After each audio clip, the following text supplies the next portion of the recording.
అంటే ఏంటి, ఏ ఏజ్ గ్రూప్లో ఇది మనం చూడొచ్చు, దానివల్ల ఏంటంటే మనకి కావాల్సిన మంచి సక్సెస్ రేట్ అనేది రాదు. దీనికి మనం ఎలాగ కనుక్కోవచ్చు? ఫస్ట్ థింగ్ ఏంటంటే Subscribe to our YouTube channel and press the bell icon so that you don't miss any important updates related to infertility.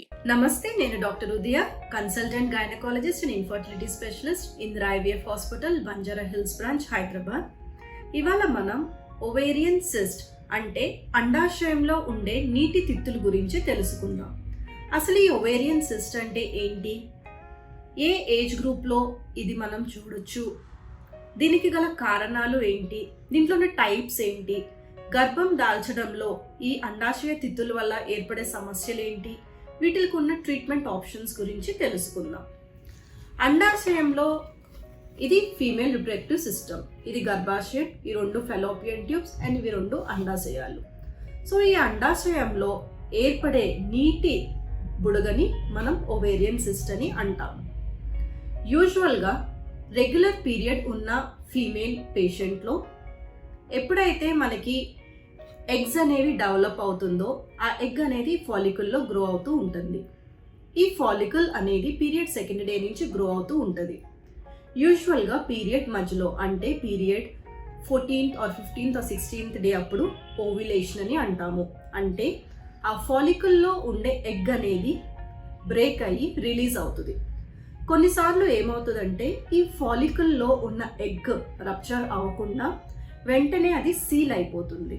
So ఆ ఫాలికల్ లోపలికి ఫ్లూయిడ్ అనేది అక్యుములేట్ అవుతుంది. సో వీటిలో సిస్ట్ ఫామ్ అయ్యే అవకాశం అనేది కనిపిస్తుంది. ఇలాంటి సిస్ట్లో మనకి ఏ టైప్స్ అనేవి కనిపిస్తాయి. ఫస్ట్ ఏంటంటే సింపుల్ సిస్ట్. సింపుల్ సిస్ట్ ఏంటంటే ఒక స్మాల్ సిస్ట్ లాగా మనకి కనిపిస్తుంది, అంటే యూనిఫామ్గా ఉంటుంది, ఒకటేలాగా ఉంటుంది. అదే రెండో టైప్ ఏంటంటే మల్టీలాక్యులర్, అంటే ఒక సిస్ట్లా ఉండి లోపల సెప్టేషన్స్ అనేవి చాలా బ్లడ్ ప్రొడక్ట్స్ అనేవి మనకి కనిపిస్తాయి. ఈ సింపుల్ సిస్ట్లో మోస్ట్ కామన్ సిస్ట్ ఏంటంటే ఫాలిక్యులర్ సిస్ట్. అంటే ఎప్పుడైతే ఓవ్యులేషన్ అయ్యి ఎగ్ అనేది రిలీజ్ అవ్వకుండా ఫ్లూయిడ్ అనేది అక్యుములేట్ అవుతుందో దాన్ని ఫాలిక్యులర్ సిస్ట్ అని అంటాం. అవి యూజువల్గా ఆటో రిజాల్వ్ అయిపోతాయి, అంటే నెక్స్ట్ సైకిల్కి అది పీరియడ్ వచ్చే టైంకి మనకు కనిపించకుండా పోతాయి. అదే రెండో విధం ఏంటంటే కార్పస్ లూటియల్ సిస్ట్ అని అంటాం. కార్పస్ లూటియల్ సిస్ట్ అంటే ఏంటంటే ఎప్పుడైతే ఈ అండం అనేది రిలీజ్ అయ్యిందో అది కార్పస్ లూటియంగా ఫామ్ అవుతుంది. అండ్ ఈ కార్పస్ లూటియం అనేది ఇన్ కేస్ ఆ టైంలో రిలేషన్ అయ్యి పేషెంట్ ప్రెగ్నెంట్ అయితే గనక అది ప్రొజెస్ట్రాన్ సపోర్ట్కి చాలా యూస్ఫుల్ అనేది ఉంటుంది. బట్ కొన్నిసార్లు ఏంటంటే కార్పస్ లూటియం అనేది బ్రేక్ అవ్వకుండా అది కూడా సిస్ట్ ఫామ్ అయ్యే అవకాశం అనేది ఉంటుంది. అండ్ దీనికి ట్రీట్మెంట్ అనేది ఏముండదు, నెక్స్ట్ మెన్స్ట్రువల్ సైకిల్ కల్లా ఇది ఆటో రిజాల్వ్ అయిపోతుంది.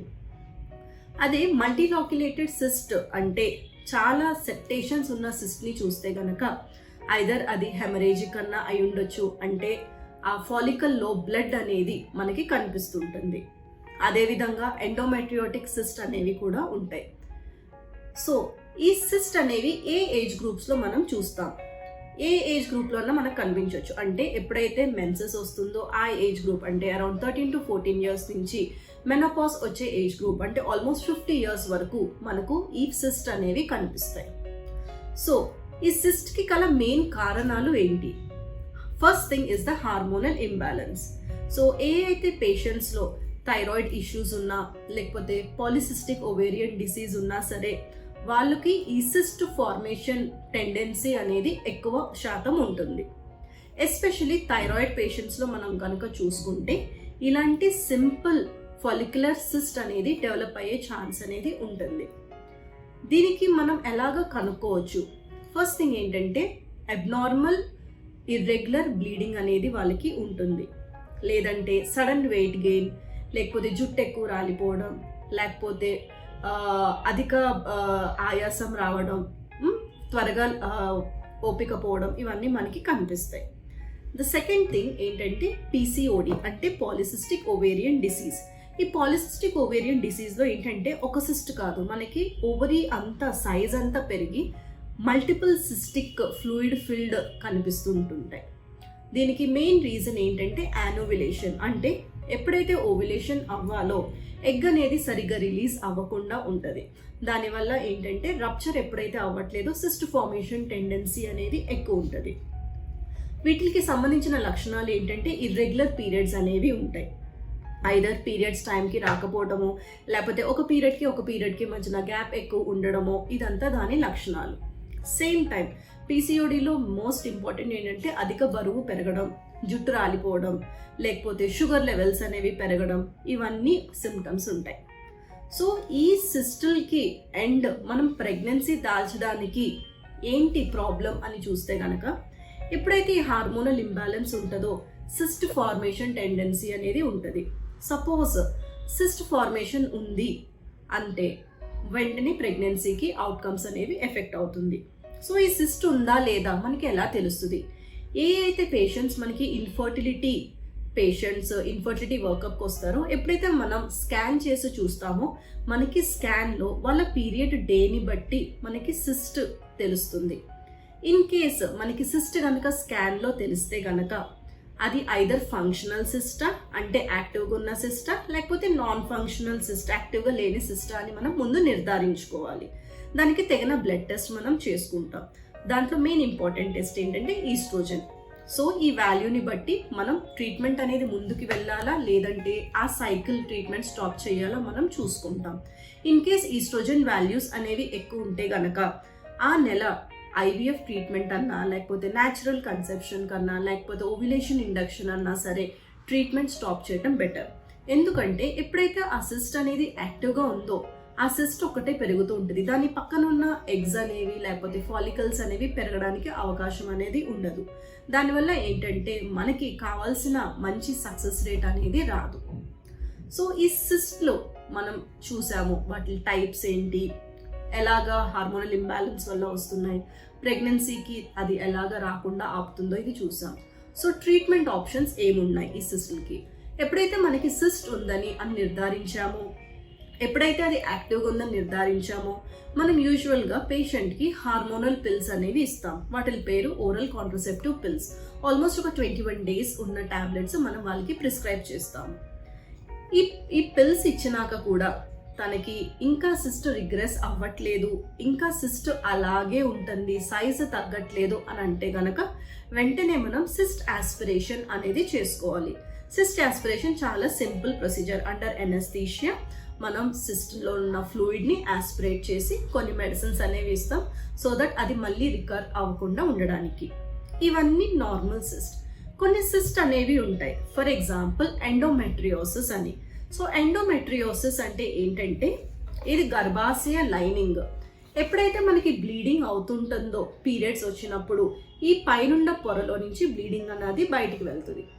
ఈ ఎండోమెట్రియోసిస్ పేషెంట్స్లో ఏంటంటే ఎక్కడైతే ఈ ఎండోమెట్రియం లైనింగ్ గ్లాండ్స్ ఉన్నాయో అది ఎండోమెట్రియంలో కాకుండా other parts of the uterus కూడా ఉంటుంది.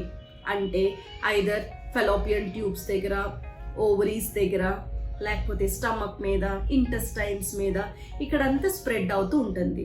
సో ఏమవుతుందంటే ఎప్పుడైతే పేషెంట్కి బ్లీడింగ్ వస్తుందో ఈ మెన్స్ట్రేషన్ గ్లాండ్స్ అక్కడ కూడా యాక్టివ్గా ఉంటాయి.